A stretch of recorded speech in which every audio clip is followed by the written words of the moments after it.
And yes, folks, we are live here in the spoiler room. Thank you for venturing down the stairs, pulling up a chair, and sitting down with us with your favorite drink to talk movie spoilers. And tonight, it's hey, we've all got drinks tonight. It is bittersweet, folks. We are closing out 2021. It is our last episode, and I thought, what more appropriate way to close out a year where we've talked about far more canon films than I ever planned on talking about this year, just by coincidence.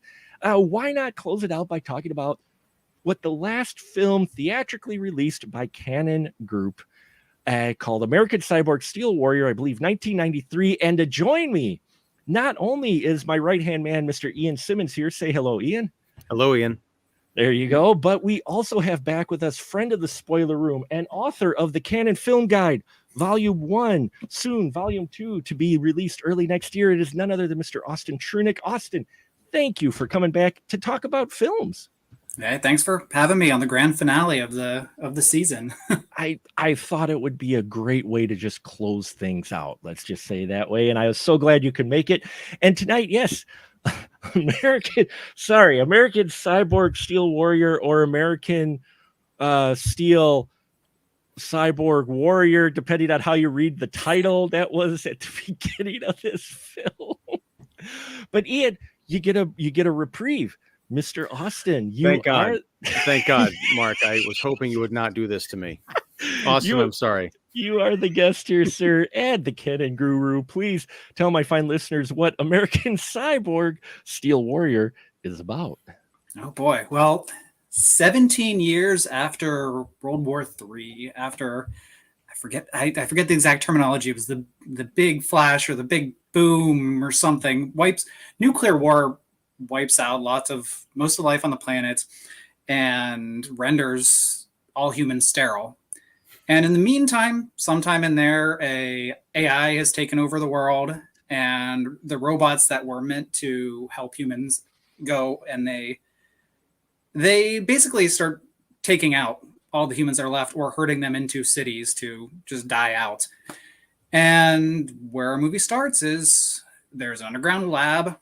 A woman has been found to be the last fertile woman on Earth, and they harvest her eggs, make a test tube baby, put it in this little, very portable capsule, which she needs to get across the city of Charleston, South Carolina, just very specific setting there, to the ocean, so she can load it on this little boat going to Europe, where the baby can grow in an artificial womb and basically start a new race of untainted humans. Yes. And the whole time she's chased by a killer cyborg who just wants to works for this evil AI. It's never very clear in the movie, but his mission is to kill her. And along the way, she is helped by a kind man with a secret that is even a secret to him, but who just a real tough badass who volunteers to take her and her tube baby to the ocean to load it up on a boat. So that's actually, I think, more plot than there is in the actual movie. It's a lot of people fighting, running for a bit, fighting, running for a bit, fighting again, and splashing around in the ocean. Oh man, American Cyborg Steel Warrior. It's well done. Yeah, that is more thought than I think they actually put into this film. So, Austin, do you remember when you first saw this film? Gosh, I honestly don't. A lot of Canon movies, I have a clear memory of people I watched them with, but there are also so many early 90s cyborg movies that I think I watched this with a buddy, maybe in middle school, but I also might be thinking of Nemesis. I'm not sure. So first time, I can't tell you. I know that I watched it a few years back, early on when I was going through just Boaz Davidson's Canon movies, working on the book. But yeah, I wish I could tell you the first time, but No, I'm not that's sure if okay. it was this movie or Nemesis that I was watching. And what about you, Ian? First time was this morning? No. It was yesterday and today. I had to split up into two 45-minute-ish segments just because it's Christmas. I've got other obligations. Yeah, that's true. But this movie was a gift to me. So, I thank the cosmos. I thank you for recommending that we watch this. Help me out here, because I feel like this can't be an original thought, but maybe it is. Am I the only one who thinks that the cyborg, who played wonderfully by John St. Ryan in this movie, is a dead ringer for Ted Turner in leather bondage gear? What the fuck is going on with this movie? It's Ted Turner. I'm gonna have to get Google image search Ted Turner and leather bondage gear and see what comes up. No, well, Safe search on. Safe search on, yeah. Well, for me, I saw this in the theater, actually, when it came out. So you were the one. I was the one in Wisconsin, I think, that saw it. I remember when it came out. It wasn't everywhere. It was at one theater in Milwaukee, and I went and I saw it. And then I saw it, and that was it. I had the poster for it. That's the most that I've ever really watched, but it stuck with me. Not only the title, but some of the things going on, like the test tube baby that we have. That it's just so wild watching this film, because you see so many other movies. They're totally modeling it, yet not off of obviously the obvious one, Terminator. Mm. I mean, evil AI, Terminators, cyborgs working for the evil AI. But this has got to be, I think, Ian, the worst cyborg as far as targeting and shooting goes that has ever graced the screen. Well, it's selective, because when he first busts into the lab, he kills everybody. It's just that when he tries to shoot the one woman he's supposed to shoot, he gets stormtrooper aim. I mean, it's really strange.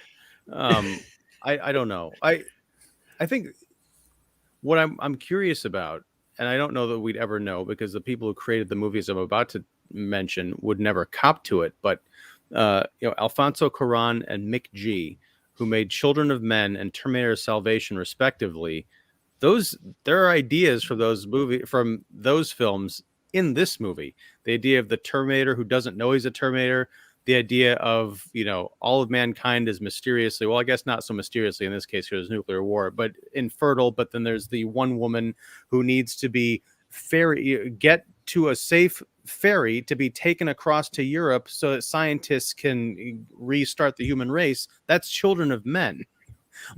The plot of this movie was made into films that were, nominated for Academy Awards, at least in special effects, I think, for Terminator Salvation, but certainly not for anything else. But yeah, it's very odd to watch this and have this crazy sense of deja vu. I'm all for it, because I always say, you can take a bad movie and turn it into a great one. But yeah, it's just very strange in this case.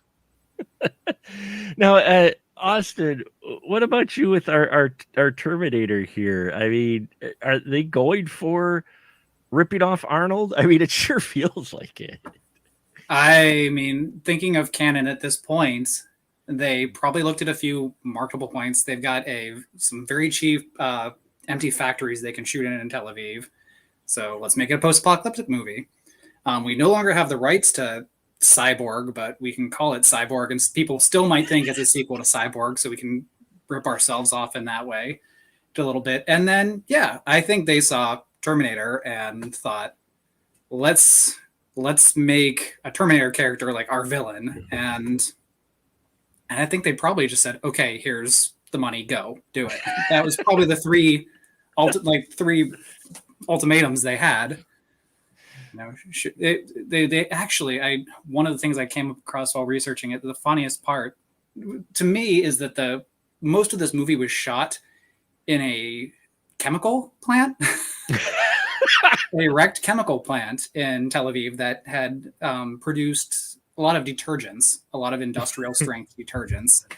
So when you're watching this, and keep when you're rewatching it again, obviously, which you want to do probably tomorrow.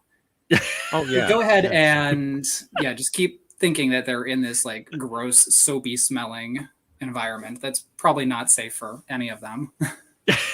Well, it's now that I'm thinking about the element they ripped off of Alien, where the cyborg, it has the white milky kind of blood. I'm wondering if that's just Clorox bleach or something. That was a special effect. You're just gonna pour soap down this guy's face. Something that just dripped on him from a vat on the next floor. Ugh. Yeah.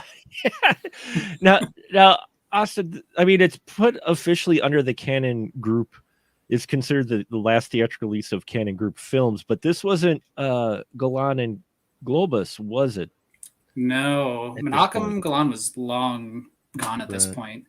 He'd left in early 1989, formed 21st Century Film Corporations. That was after Canon was taken over by basically this Italian scam artist, Giancarlo Peretti. And he also bought New World, he bought MGM, he put all this money into DEG.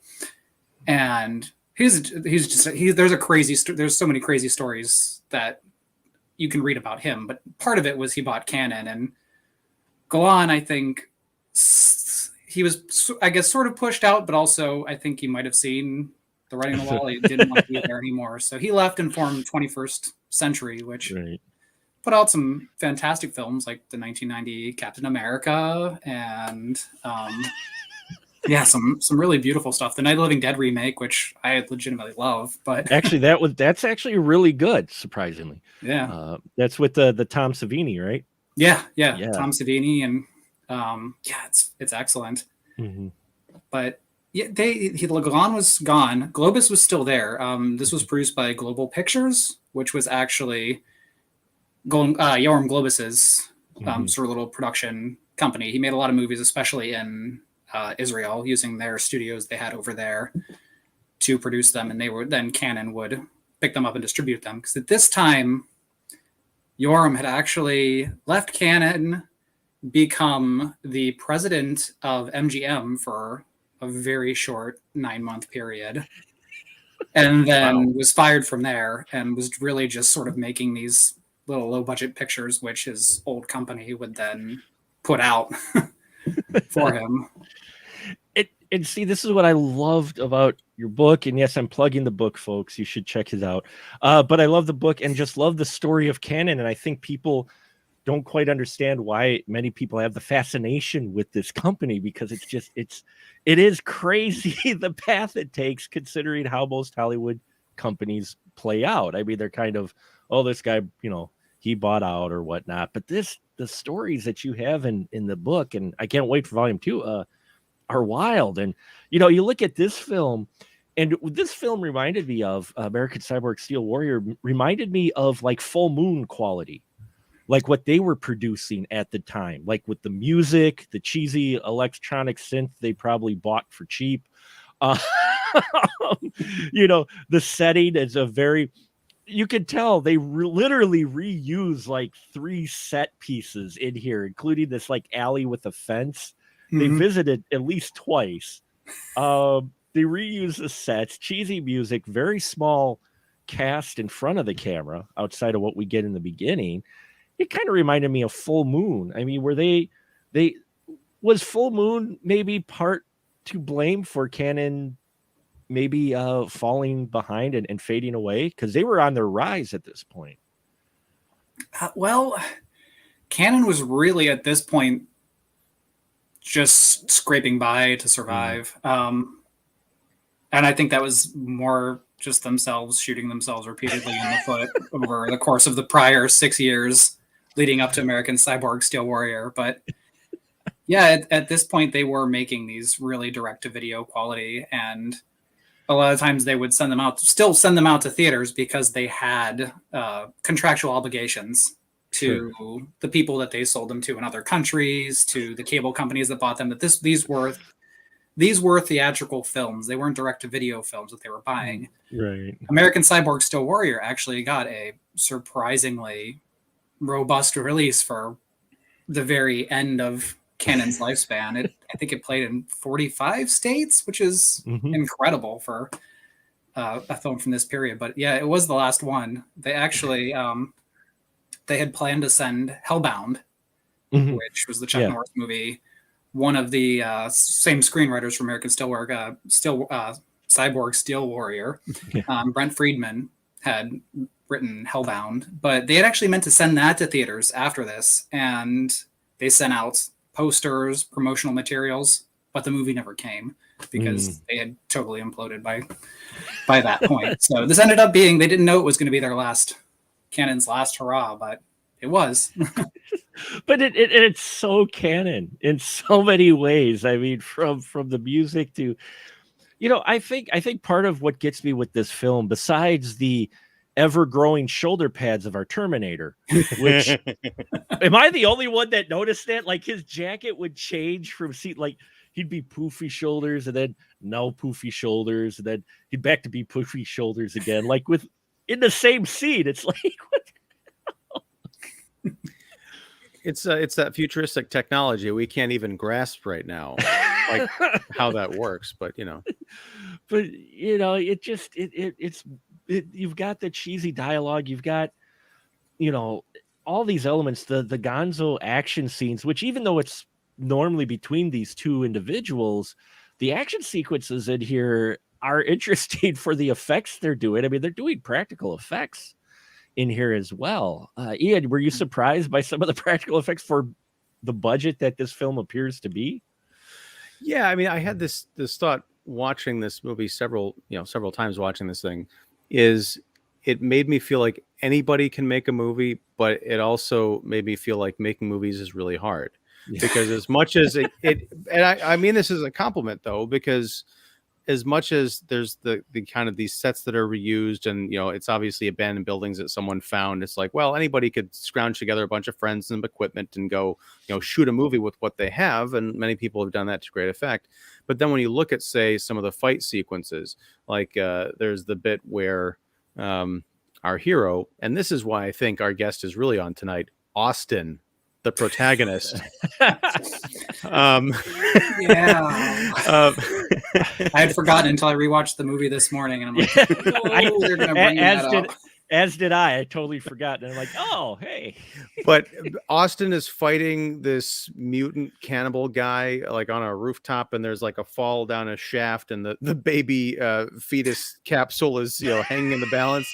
But leading up to that, the fighting, it's really well done and well choreographed. And the people who are doing this are talented. It's not completely cheesy. There's some genuine, drama and tension. I mean, ultimately know how things are going to work out in a movie like this. But the scene where, say, Austin is fighting the Ted Turner robot above another elevator shaft. They love the shafts in this movie. And Turner Bot grabs Austin's arm and starts ripping it off. I was like, "Oh my god, this is sort of the revelation that he's a cyborg." But before we get to that, like, no, he's just ripping off the main hero's arm. It's bloody, it's gross, and I hadn't seen that before. I've seen 100 movies where the bad guys are wrestling over a chasm and one's hanging on to the other guy and trying to pull him down, but I've not seen that before. So yeah, it was pretty cool. That's they drag that shot out so much, make it really gruesome. Because if you don't know, you're gritting your teeth there. So arms popping off. Yeah. Oh. Well, that's probably where a lot of the budget went, was for that one effects shot. So they wanted to get some mileage out of it. Yeah. Between that and the animated shot of the fetus smiling that we occasionally get. The logic behind this fetus is insane, because they set up in the beginning of the film she has to stop and feed him every few hours. I don't think we ever saw. She took the baby aside and went off, but we don't know how. Was it through paste? Did she pump? What? I don't know. I'm kind of glad that they left that out. It's kind of like in the TV show 24, like, when did Jack Bauer ever go to the bathroom? And the answer is during the commercial breaks, like whatever they weren't showing. I don't need to see her feeding this kid. However they do it. No. Kid. This I don't understand the logic behind her carrying it. I mean, outside of being a MacGuffin, it's they don't establish that. I mean, but we've kind of gotten that in some canon films before, where explanation for pretty much any logic kind of seems to take a back seat. It's in a different vehicle, Mark. It's a different vehicle altogether.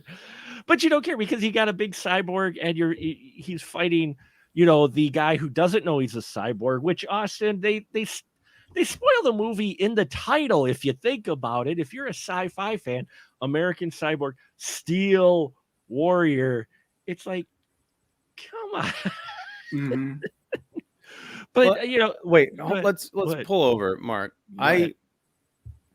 I am an astute, bona fide film critic. Pinkies up. Yeah. I did not see this coming. I just thought the title was just some nonsense, like Mad Libs canon movie title. I did not put it together that Austin was going to be to turn out to be a cyborg, and maybe that's just because I watched it in 2 parts, both starting at 4:00 in the morning. But yeah, I don't know. It was a nice surprise to me, but yeah, and for me, I kind of saw it come, but I didn't mind this guy, this lead. What did you think of Austin? What did you think of your namesake character in this film, Austin? Our hero, especially in regards to the pantheon of canon heroes that we've had. I mean, he's very much in the Van Damme vein. I think they really sort of tried to write him similar to Van Damme's character in Cyborg, but he's the man who doesn't talk much for quite a long time. I don't think we see him until 20-some minutes into the movie. But, I mean, his real job is just to kick guys in cool ways and, smash the cyborg assassin with a pipe at every opportunity. And he does all that stuff very well, and he looks good doing it. So I have no complaints. He did. I mean, he used his environment, and there were a lot of pipes. So there's a lot of pipe fight in this film. It kind of caught me off guard. I'm like, oh, wait, look, he's grabbing another pipe, which, in all honesty, is actually something you don't always see in an action film, is that someone actually continuously using their environment. You're always like, I'll watch occasional films where I'm like, right there, just grab the thing. And they won't. This guy's grabbing pipes and wrench, whatever he could get near him to bang on this android who is vulnerable until he isn't. I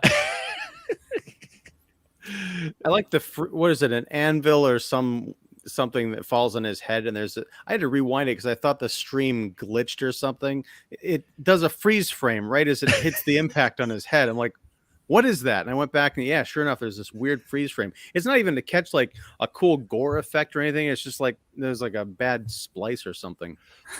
Well, yeah, because our hero, our heroine, carrying the baby in a box, Mary, she dropped the engine on him, and I like that engine, right? Yeah, it was an engine, but I was hoping to see some cool effect, after he gets up before he heals, but you don't get that. You get ripped off. It's like, oh, come on, give me some Terminator type looking.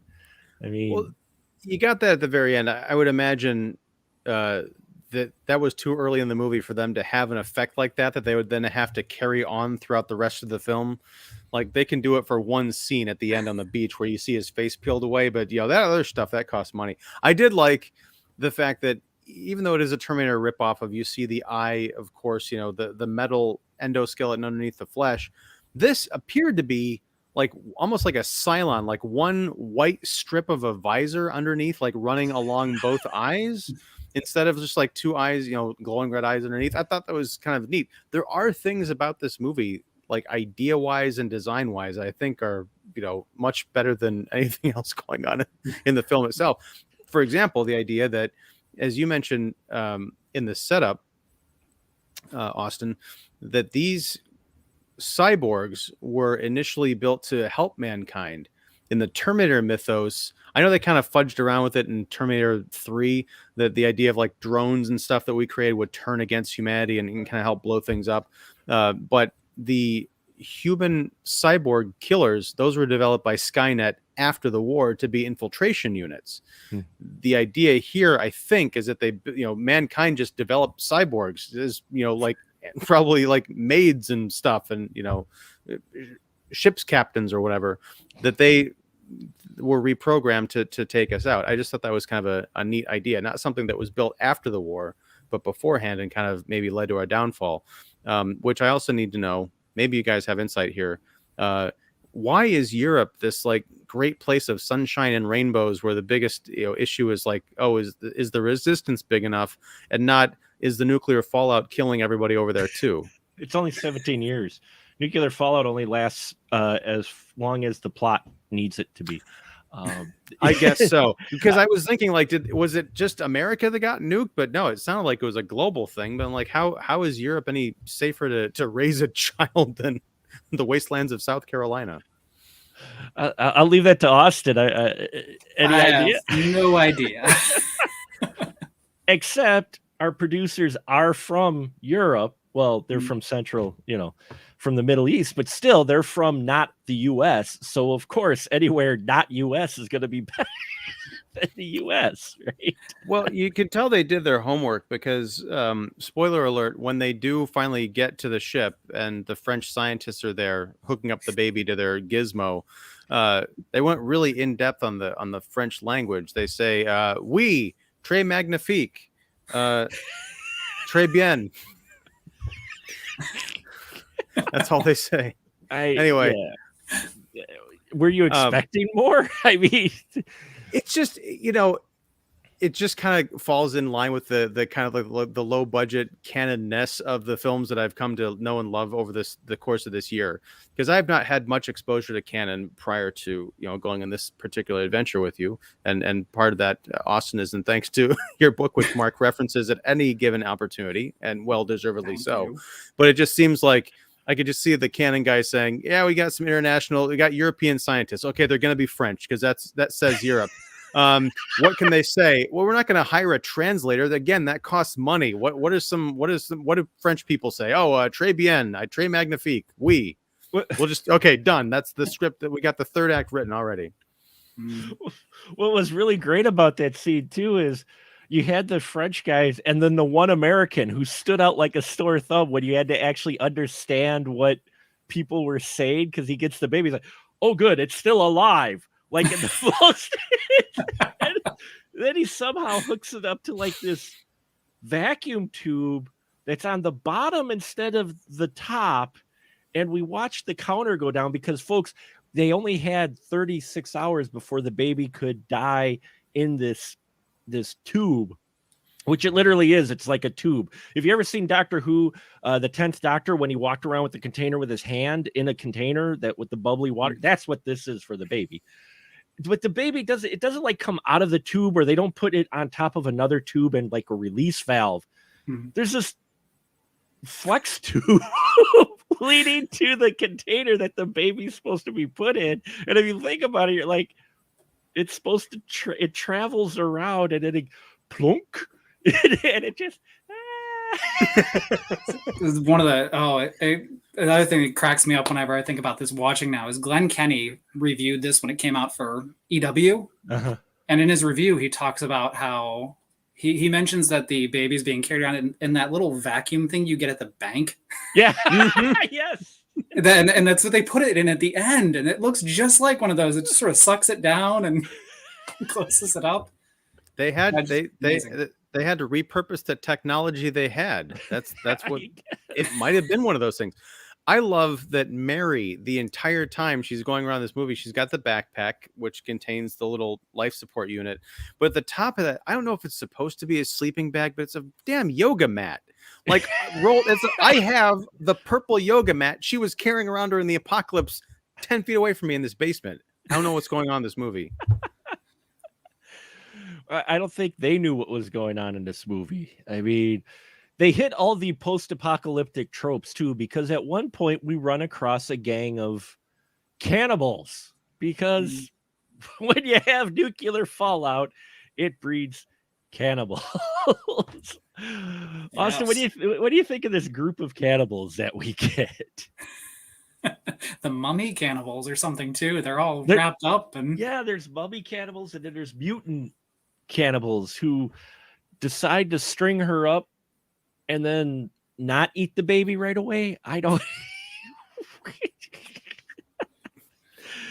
You want to save the filet mignon. That's not the I special occasion. guess. Now, I'm not sure who played the head cannibal guy, but he was making the most of his scenes.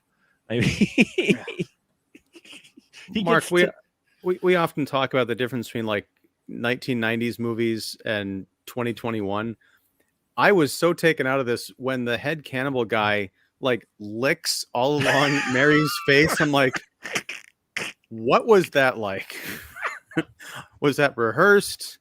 Did they have to do multiple rehearsals? Because I can't see anyone being like, yeah, we're just gonna let this guy in this gross makeup just lick all over you. I don't think so.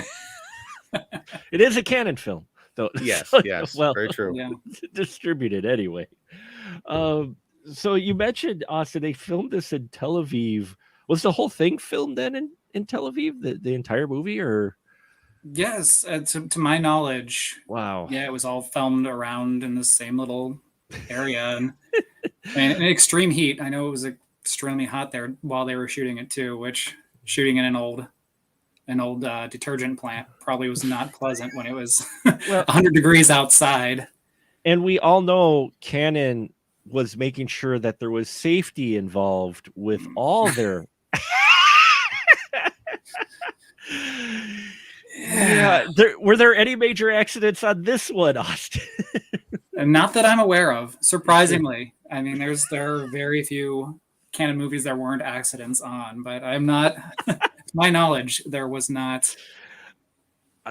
That just boggles my mind how many accidents reading, about it in your book and then catching online too. Just, accidents everywhere.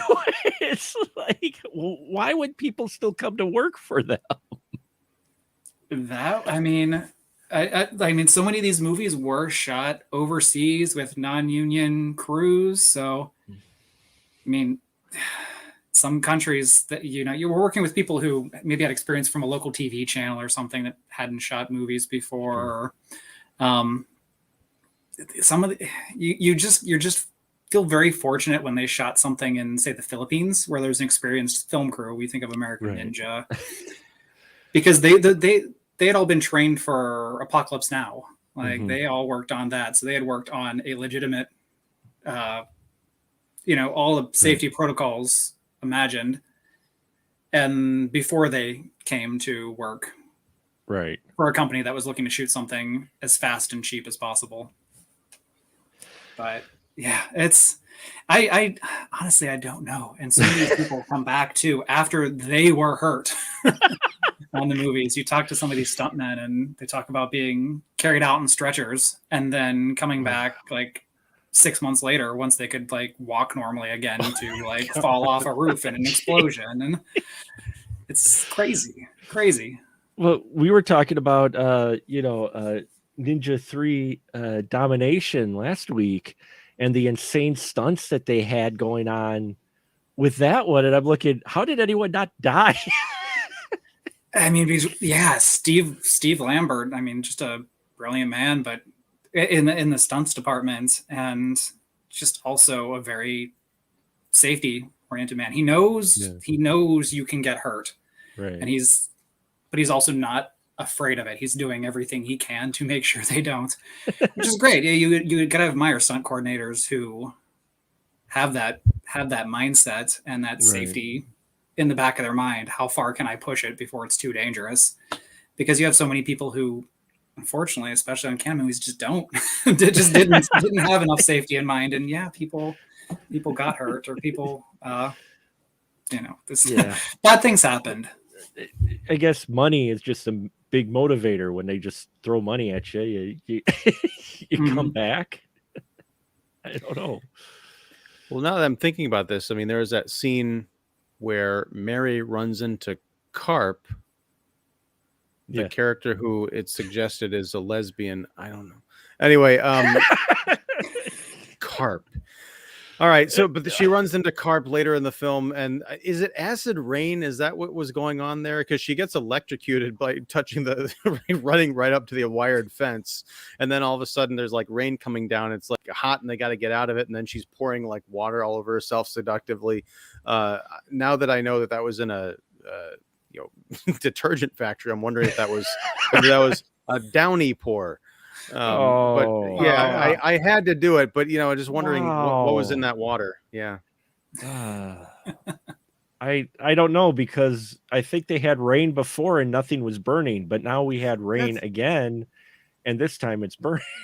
Right. I didn't understand what was I missing there. But remember, to cure acid rain, all you have to do is take your bottle of water and pour it over yourself. That will cure the acid rain. And on top of that, like at the end in the climax, I mean, they're like flopping around the ocean. Wouldn't that have more like nuclear garbage and acidic content? I mean, they all should have looked like the end of Emil at the end of RoboCop. I mean, Jesus. I think we're giving this way too deeper thought than I'm sorry. I had my brain on watching this movie. It was a mistake. Which again is funny. I mean, I guess it always felt to me like Canon is at least taking they wanted to be the big ones, right, Austin? They wanted to be like one of the big, huge studios. And even though they maybe got to there a little bit, their films, though, I found, as cheesy and as bad as most of them were made, they're still entertaining in the end of the day. I mean, what's with that formula? Because people, I think, try it now and they fail because they're deliberately being cheesy. Is it because Canon was legitimately feeling they were making honest films, like serious films, and these weren't?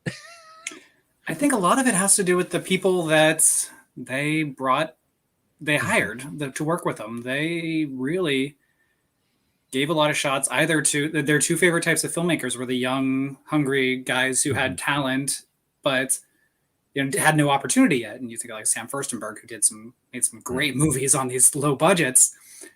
And then their other variety is they had a lot of old directors who hadn't been able to work in a long time. And you get guys like J. Lee Thompson, who gets to have this great run of making movies again after he'd had a rough patch in his career. And I think genuinely that like the people who worked for Canon, most of them really were excited to be making movies, and that comes out in the films.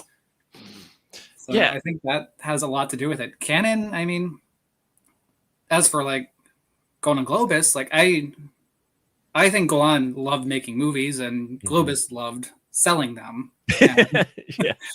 As long as those two things were working a lot along together, for sure, they were making fun movies. It's after the cousins split when it gets much rougher than it was in those early years. Yeah, that's the one thing, is that they are fun movies. You can't help but enjoy it. You would think sitting down, oh, this is going to be, and you find yourself entertained. Even with this movie, I'm watching it again now, I was entertained. I mean, there's some fun bits in here, even with its look. It reminded me even more so of Asylum. Now that you mention it, Austin, the approach Asylum Pictures takes with hiring actors and directors who may not get the work anymore. I mean, was it Planet Dune was that Sean Young in it? What it's like, well, I could remember the last movie Sean Young starred in, and she's in, an Asylum Picture. And thinking more about Asylum, like, wow, that's just like Canon. They given actors an opportunity, and in the case of some, like, Chuck Norris and Charles Bronson, some money. Yes. Well, I would think that the key difference, I mean, I think that is a great connection there, but like Canon films, and again, I don't have nearly the depth as you find, gentlemen, but even though they might have been inspired by other things or chasing kind of trends in, mainstream pictures, like this has Terminator written all over it. The Asylum Pictures are still like, hey, here's a blockbuster coming out called Dune. we're going to have Planet Dune. You've got a Transformers movie coming out. We're going to do 3 Transmorphers movies. Like they're just like sort of parody ripoffs with titles. You know, not even parodies, just like blatant ripoffs of low budgets. The canon films that, and I like, you know, some Asylum films. I love, you know, some of them. But with the canon movies, kind of like what I was saying earlier before, I can feel the love of people. You get the feeling like people are excited to be getting to go around making movies. Like I could be digging ditches, but instead I'm running through an abandoned detergent factory watching a guy like beat up a cyborg, get his arm ripped off. It just feels like fun, even though it's kind of trashy. Like it's a great, you know, diversion, and I don't feel like I'm being insulted watching. I feel like the people made it really wanted to entertain folks. That was what's kind of missing. You do still get your stereotypical post-apocalyptic ladies of the evening in this film, but there still wasn't, like, you know, what you might associate with a film with this title in the early 90s, gratuitous nudity. You don't actually get that in there. Would that be possibly because they're in Tel Aviv maybe shooting? I don't know, but I was surprised they didn't go that far, you know. Like, I mean, the most we get is Cannibal Guy licking her, which, you know, what do you think of our heroine Mary, Austin? I mean, it's early 90s. They're kind of, it's sci-fi, so you do have kind of a strong female character. She is kind of a strong female character written for a movie to where she needs this, you know, she has a steel warrior to protect her. What do you think about how Mary was written in this film? I mean, Nicole Hansen, who plays the part, she really has she carries this movie. The plot is about her. Austin barely speaks for much of it, and when he does speak, it's just mainly just to these revelations, suddenly in love. But she's the movie, the carrying what little plot there is on her shoulders, and yeah, I think she does a good job at it. The protective mother angle, I was surprised, was a lot stronger with her character than I expected. You know, like she really abandons anything and goes after, you know, to protect her baby more so than what you might see. Like when they grab her bag or whatever, it's like she's still fighting. It's like sometimes you get they grab the bag and, what are they going to do with the bag while they take her off somewhere else or whatnot? But she's fighting. I mean, she does come in as some like really essential parts. I mean, she does spend a lot of the movie getting snatched or stuck in traps and things like that, but that's what you'd expect from any action movie. But she does have the point where, you know, he's battling the cannibal on the roof and the baby rolls off and somehow she's in the window underneath, right where she kind of looks up and smiles like. I mean, she carries her weight there. She's yeah, and most of the time she's getting captured because she's going off on her own. She's not sticking with someone. I mean, I'm gonna come in and be the party crasher on the Nicole Hansen love fest. I agree. The Mary character is a good character, but in terms of the performance, my God, no, I can't. You weren't feeling it? Join on that boat. No. You weren't feeling this one? No, not at all. The little beauty mark did more heavy lifting in the chops department. See, that's his pinky up, you know, criticism going on. Look. I'm not saying that Austin, not you, but Austin, the long-haired hero guy of this movie was any great shakes either. In fact, the first half of the movie, I thought he was like the love child of like Lorenzo Lamas and Mark Dacascos. But then when we got like more close-ups, I was like, oh, it's just Henry Cavill in The Witcher. But, you know, in terms of his delivery, when they're on screen together, first of all, there's a whole stretch where the Ted Turner cyborg robot disappears and the movie just kind of dies and then it comes back to life when he reappears.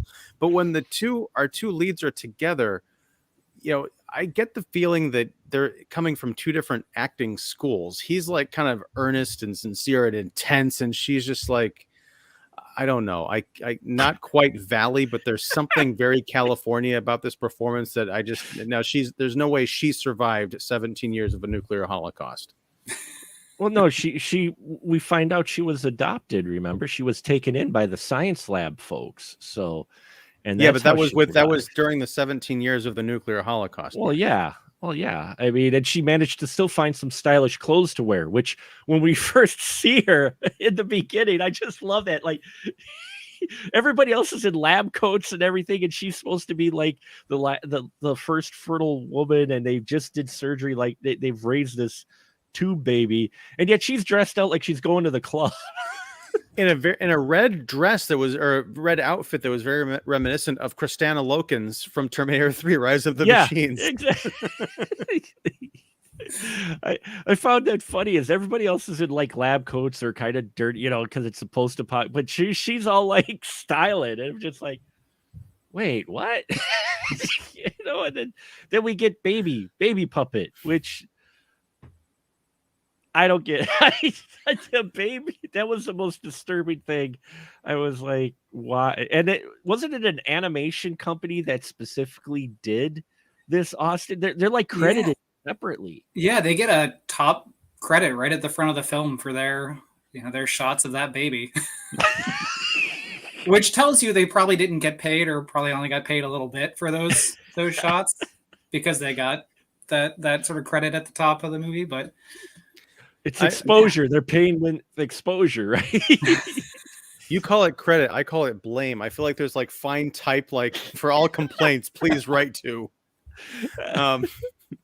I liked, in terms of the effects, I thought we don't really see them past like the earlier scenes of the movie, but the cyborg keeps using these terminals, like with these molded hand terminals to like interface and like find out information. I thought that was kind of a cool idea. Although the molding on it looked like it was like they were made out of clay or something. I don't know. Not exactly metal. The fabrics, yeah, the guys who were building the props, they only had so much time there, Ian. So I want to know if I could get one of those like as a prop, because I don't know whatever happened to the props in this movie, but I would put one of those in my house. That's how you use for your bread drawer, right? There you go. My bread drawer? You don't have a bread drawer? No, just throw it in the fridge. Bread drawer. Pinky's up, Mark. Come on. I'm accusing me of being a snob. No, that's not a snob. My grandmother had a bread drawer. That wasn't being a snob. Oh, right next to your caviar attaché. No, yeah. But yeah, the effects guys, maybe they got paid at exposure. I mean, right, Austin? Canon had that reputation, especially in the later years, of not paying their bills. Yeah. And as later it got in the run, the more iffy it became. If your checks arrived on time. But they probably did not have very much to spend on this movie. One of the things I wonder, hopefully when I can talk to people for the third volume eventually, but I know one of these problems with shooting post-apocalyptic movies. I spoke with David Engelbach, who directed America 3000, which is a mid-1986 canon movie, which he had to shoot over near their Tel Aviv studios because, according to Golan, desert is desert. It's all going to look the same. But his biggest issue was it's called America 3000, the movie. They're in Tel Aviv, and you think of a bombed out, destroyed America, destroyed by nuclear war, which in that movie it also was. His biggest problem was getting American trash. Oh.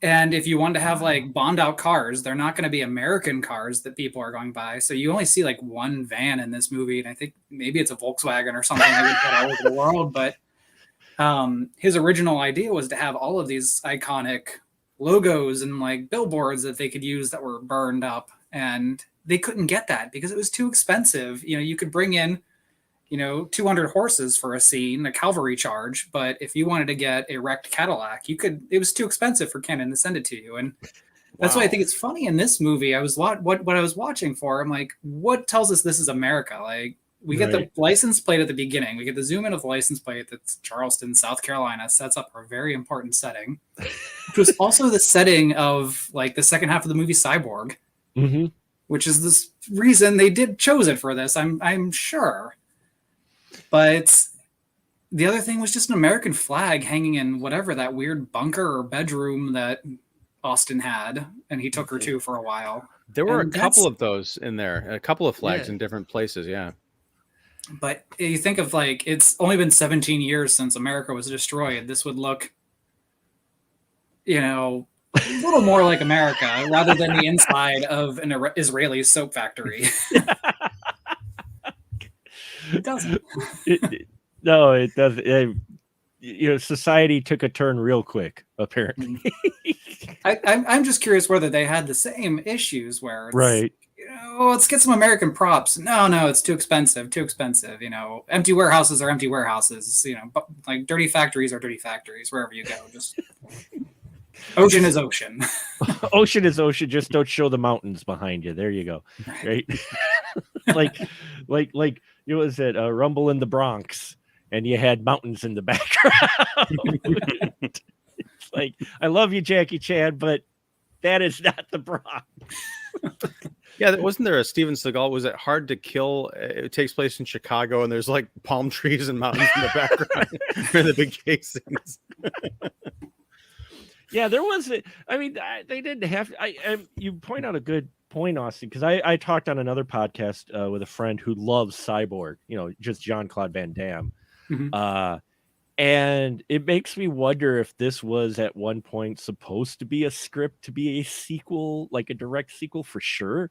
Because I could almost see Van Damme in Austin's role in many ways.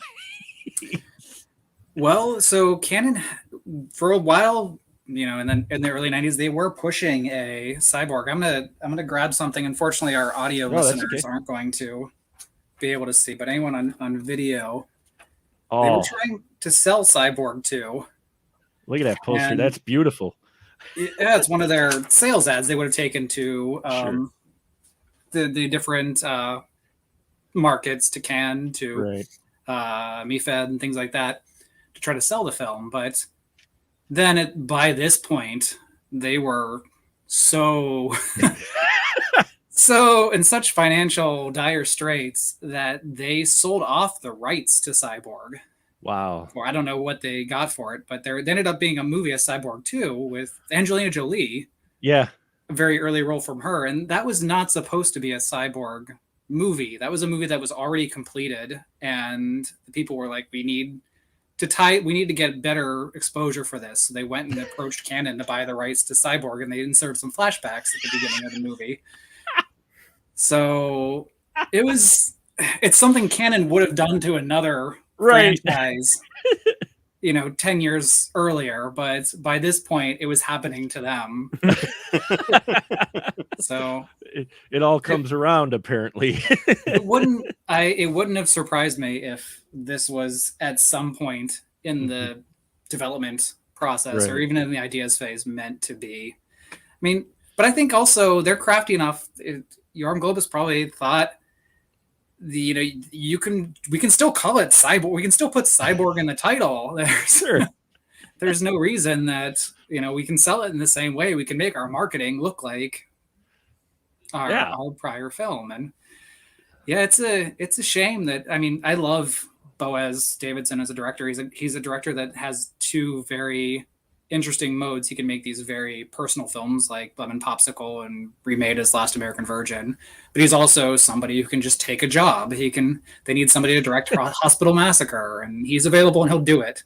And that's sort of what happened here with American Cyborg Steel Warrior. But I also wonder at some point, like, what would this movie have looked like if Albert Pyun had the chance to direct it? It would have been visually crazy. This would have been during his Nemesis years and when that franchise was going. But a part of me is a little sad that Albert Pyun didn't do a Cyborg 2 for Canon.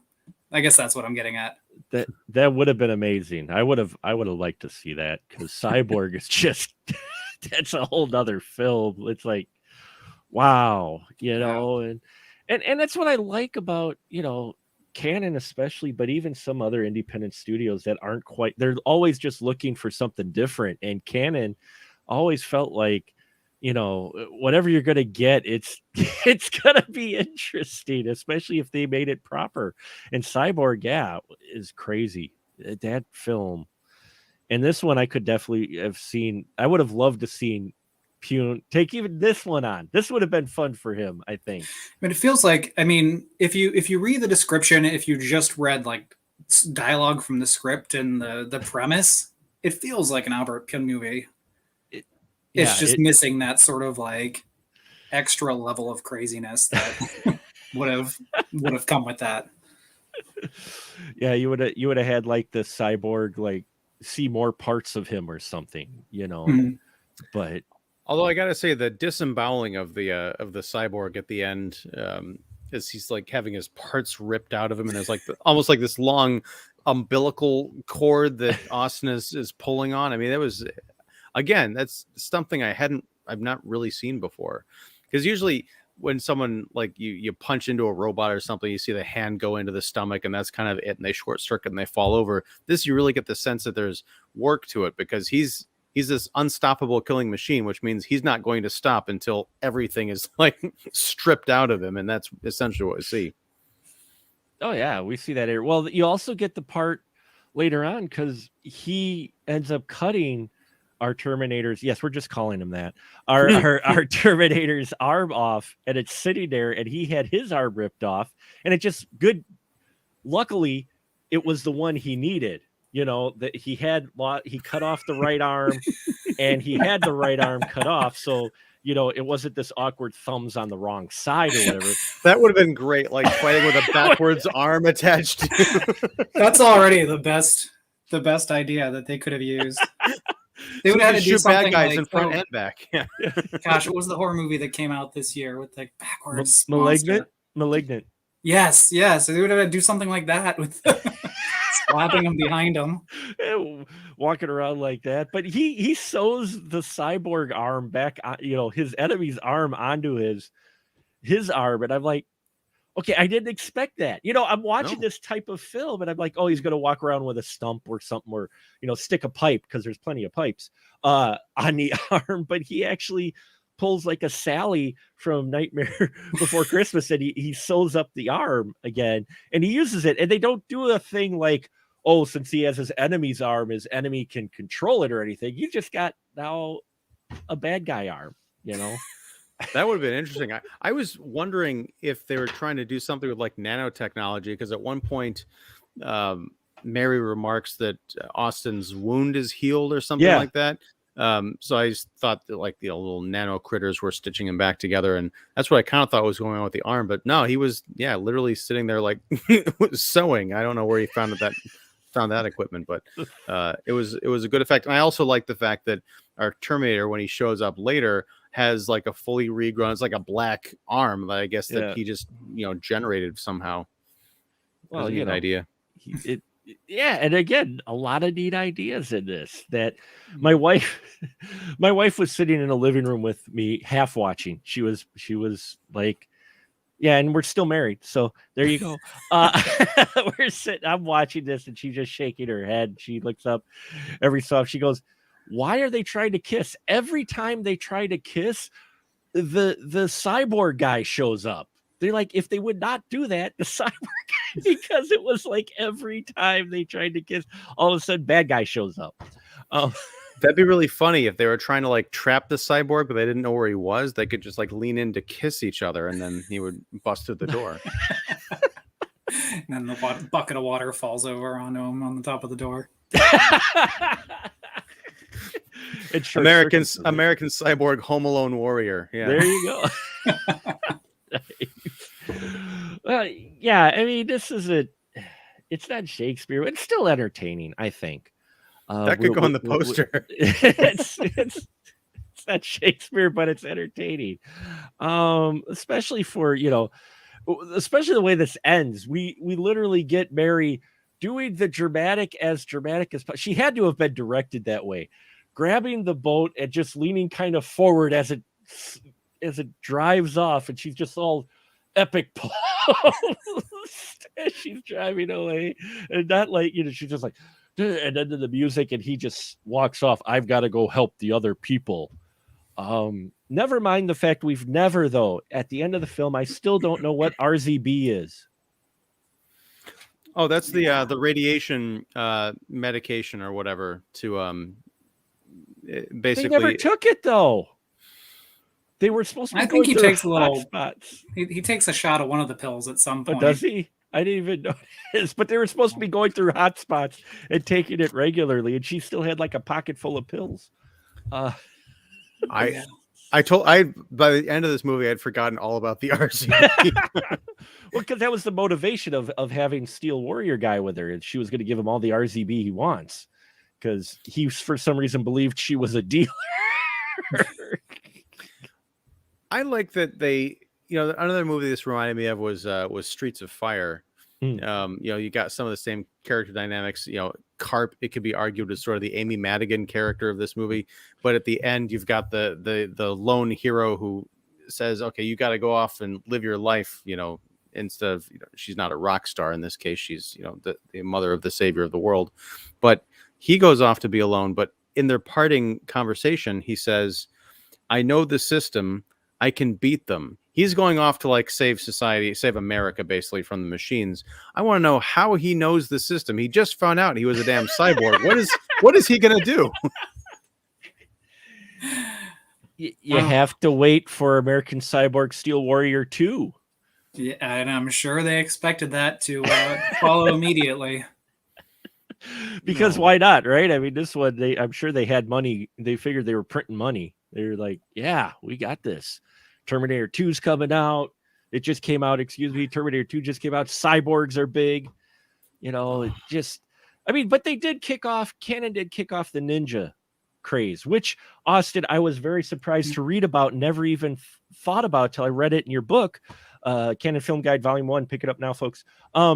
See, I'm just a shill. But what I was surprised reading about it is I never realized until it was mentioned in your book that ninjas really weren't in the American cinema until the first Enter the Ninja movie, and how Canon of all studios started a ninja trend. One of the few examples where they were ahead of they were the trendsetters rather than the trend followers. It's really, it is impressive. A lot of what we see as part of ninja mythology is there because of guys like Sho Kosugi, Menachem Golan, and Mike Stone. What they brought to our screens. But Ninja Mania started there. That boggled my mind that they started it, but after it was mentioned, I'm like, oh yeah, I guess, yeah. It's like everything you see in those films is what we've seen in every other ninja movie, especially U.S. ninja movies. And maybe they were trying to do that the same with cyborgs, but they were a little behind the curve because Terminator came out before them. So, but still, we get this interesting film. And your final thoughts with American Cyborg Steel Warrior? We'll start with you, Ian. I had fun with it. It wasn't the best of the Canon films we've discussed, but it's one of those instances where I just wish it had been a better movie, or perhaps handled by what I'm going to say is like a real studio. I know that's kind of a knock, but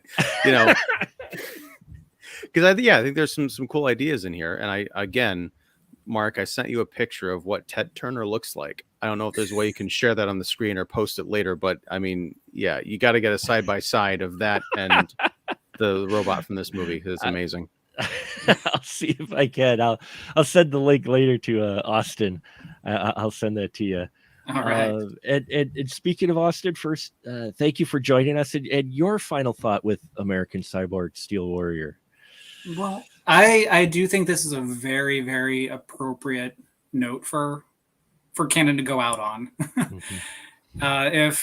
If this company and their wacky history is going to have one movie be their final theatrical release, the final thing to send out around the country, it just feels so right that it's American Cyborg Steel Warrior.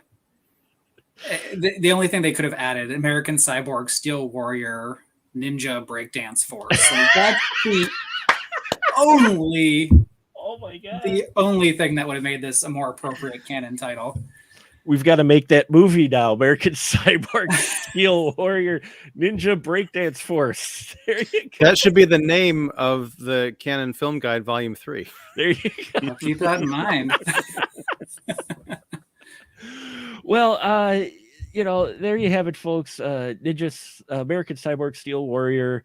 I agree. It is an appropriate film for Canon to kind of have that as their theatrical swan song, because it's got the Canon elements and the tropes and the things that you become associated with over the years that they've been around. And speaking over the years, Austin, I always give a license to shill, and I've been shilling your book quite proudly because I read through this, and every time I read through some chapters out of movie just before I watch it or just after, I'm like, more revelations that are just fascinating. License to shill for you, sir. What you got coming up with the volume 2? Volume 2, Canon Film Guide, 1985 to 1987, early 2022. I should have the release window very, very soon.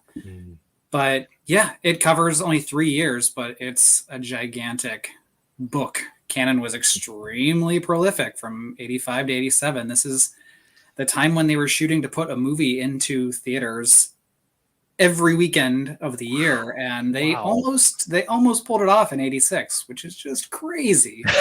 That's how you get so many movies where you have weekends where Canon movies are competing against each other in this book, and it's just it's a lot of fun. I had a lot of fun working on this one, and there's some great movies in there: Runaway Train, the Delta Force series, Invasion USA, the American Ninja series, Texas Chainsaw Massacre 2, Space Life Force, Texas Chainsaw Massacre. I said that, but yeah, it's a great chunk of years, and really it contains a lot of the movies that people think of first when they think of Canon. So I'm so excited to get this book out there in the world. Well, it sounds like just following you, it sounds like you've put a lot of work into it. What were just a little tidbit, because I love to have you back on the show when the volume 2 gets released, because I got many questions. I'm sure I'll have many more when I read the book. But for your interviews, because you have a bunch of them in here that were surprising, like in interviewing for I think it was Ninja Domination 3, you interviewed actually the boyfriend, and you interviewed I just was surprised. Who's it, Kasugi's son you interviewed, I believe it was in there. What can we expect as far as interviews? Any surprises that you got responses from? Speaking of Ninja 3, I've got Lucinda Dickey in this one. Nice. So I wasn't able to catch her for the first one, but the first one's out there, and I got a hold of her, and yes, I've got her Canon story in here. Some people that were really, one that I'm so excited about is Michael Dudikoff. Oh wow! So that was a dream come true. My wife jokes that I only started writing these books so that Michael Dudikoff would one day acknowledge my existence, and that was just a dream interview. And just so many fun ones. I've got Wings Hauser in here talking about Tough Guys Don't Dance, who's a wild man. I've got just so many people like that I never, I did not expect to get a yes from, and so I'm so pumped to have it out there. There's I believe 40 interviews in this one, so I don't know the exact count, but that's a book in itself. Yeah, it's twice as many interviews, more than twice as many than were in the first book. So lots of great Canon stories. Well, very impressive, and we are definitely looking forward to it. And where can they follow your stuff at to keep up to date of when they can get all this juicy stuff? It's just at Canon Film Guide, both on Facebook and Twitter. So I post a lot of stuff on there that, it's fun for me because there's so many things about the movies in the first book that I just didn't know, or I learned since writing it, and I can share them on there so I can keep getting the Canon information that didn't get into the books, but also visual things. I've got thousands of pages of just Canon materials, marketing materials, books, posters for movies that were made and movies that weren't made, over 100 Canon projects that never made it to the screen. And that's just stuff that social media is perfect for, just sharing these things that there's only so many pages in a book. Well, I'm glad you do, because I follow you, and you get occasionally those posts of old movie schedules, and seeing what other movies were showing at the same time just takes me back going, I want to go to that theater now. Right now. Oh, I was looking back to see what was playing, and there's one small movie. It was a small movie theater that was playing with American Cyborg, Steel Warrior. Mm-hmm. I actually wrote down the movies because it cracked me up so much. So you're walking into, I don't know if I think this was somewhere in Florida, a small movie theater, and you can see one of these movies. The 4 movies were American Cyborg, Steel Warrior, Sister Act 2, Beethoven 2, and Cabin Boy. Did that theater serve alcohol? Because I think they or allow carry-ins, because wow. Hopefully. That's like a Suicide Watch quadruple feature right there. They had a helpline. They had a helpline out there and everything. Wow, that is definitely an interesting collection of movies on that. Well, January '94 was a well, when January used to actually be the legit dumping ground of movies, right? And Ian, what about you, sir? License to shill, as always. Well, I can't follow that. No. Yeah, I'm Ian Simmons. I run Kicking the Seat, which you can find at kickseat.com. I also have a YouTube channel, which is just look up Kicking the Seat on YouTube. We do interviews and reviews and roundtables and all sorts of fun stuff. This week, I think Wednesday. Yeah. Wow.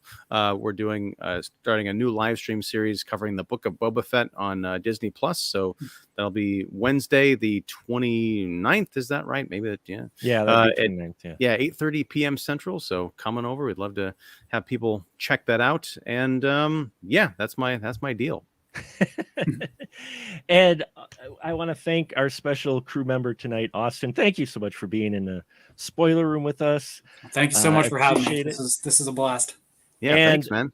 And you get to do it. It's the final. I talked to Ian, and he said you can fire the cannon. Now, next year, our special series is the horror of 1988, because there was so much horror films released in 1988. It boggles my mind at the sheer volume of horror that are a lot known. So that's our special series for next year. And we're going to start having people take a stab at the horror and picking the movie. But since you are the canon guru, and it is an honor to be here with you, you get to fire the cannon one last time. So how we do this is pick a number between 1 through 12. We'll take a shot at the horror of 88 and see what film is going to be our first horror of 88 special for 2022. So pick a number between 1 and 12, Austin. All right. Letting the fuse. I'm going to go with 6, right in the middle. Dead center. 6 right in the middle. Okay, I hope this isn't too loud for anyone.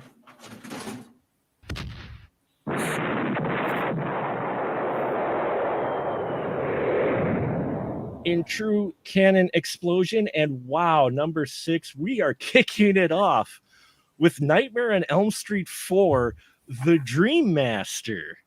Awesome. So now I'm going to have to figure out next month if we're going to cover the other Nightmare on Elm Street films, 1 through 3, or how we're going to work that. So excellent choice. Always a pleasure. Thank you for folks who tune into the live. And if you don't catch us live, always catch us on the iTunes and whatever your podcast feeder is. Canon Film Guide Volume 1 is out now. Get it. Canon Film Guide Volume 2. Can't wait for that War and Peace of film knowledge for sure. So until then, folks, we'll just say good night, everyone. Good night.